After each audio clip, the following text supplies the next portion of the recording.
Voici des morilles que nous voyons pousser dans leur milieu naturel.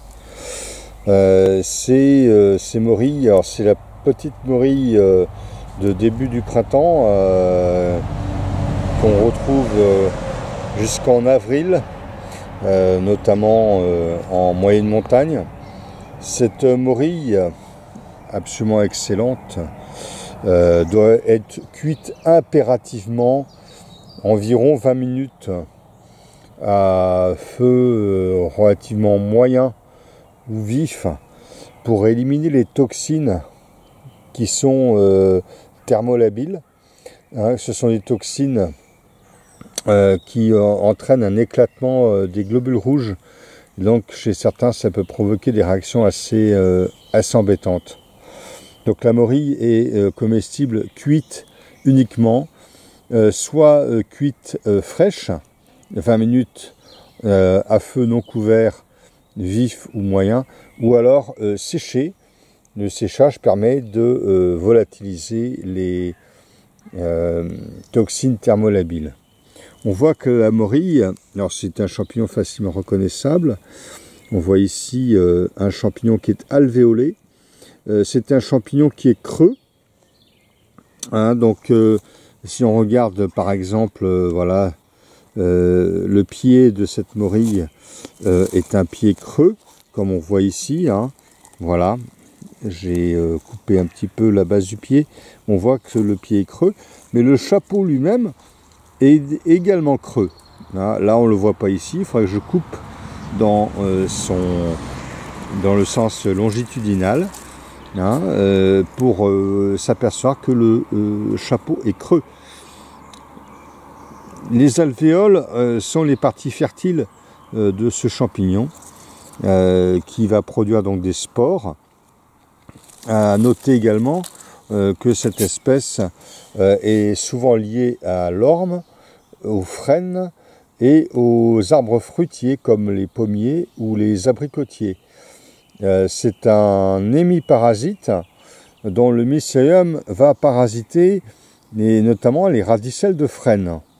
Le frêne produit dans sa sève un sucre qu'on appelle le mannitol ou fraxinine, et ce sucre est très prisé par les morilles.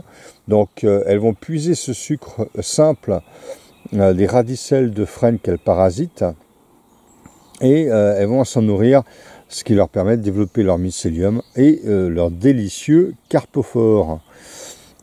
Pareil pour l'orme, elle parasite aussi les radicelles de l'orme. Concernant les pommiers et les abricotiers, c'est simplement parce que les sucres des fruits de l'année précédente vont enrichir le sol en sucre simple et en matière organique carbonée. Et les mycéliums des morilles s'en repaissent également. C'est pour ça qu'on peut retrouver assez souvent de bonnes récoltes de morilles sous les abricotiers ou sous les pommiers, mais aussi occasionnellement sous les mirabelliers, les pruniers également, car les sucres de ces fruits peuvent intéresser les morilles. Il m'est arrivé de trouver des morilles aussi liées aux marronniers. C'est quand même un peu plus particulier, mais ça peut arriver également. Donc la morille est d'abord un hémiparasite. Sous les pommiers et les abricotiers, elle va se nourrir des sucres simples des fruits de l'année précédente. Donc là, elle se comporte plutôt comme un saprophyte.